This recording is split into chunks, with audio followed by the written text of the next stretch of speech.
tanghal ng La Nebula Familia Dance Company. Palakpakan po natin sila.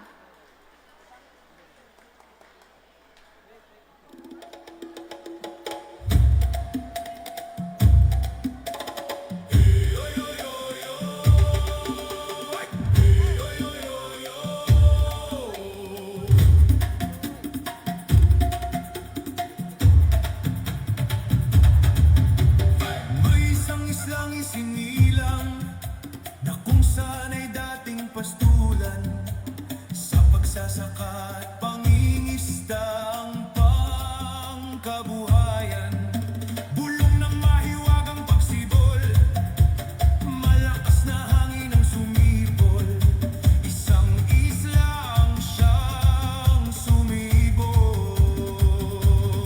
Magagandang ngiti na babagay sa nasabing paraiso, at dito madarama ang hiwaga ng mga paroroon dito. Pagkakaisa ng 18 barangay na siyang mayroong kanya-kanyang hiwagang taglay, yamang nagmumula sa kapatagan, pinapalago hanggang sa katubigan. Ang tulay na siyang sasalubong ay lulan ng kasiyahan, tulad ng mga pinturang tila'y nagsasayawan. Tunay nga namang nakamamangha, dahil ito ang ugat ng saya ng madla.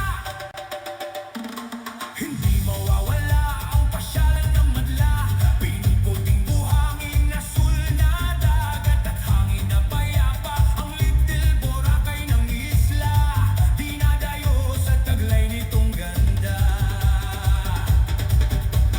Pagpatak ng Mayo Uno, hiwaga ng pinagmamalaking produkto, hinango ng may pagmamahal, ang pagdiriwag ng Binongay Festival.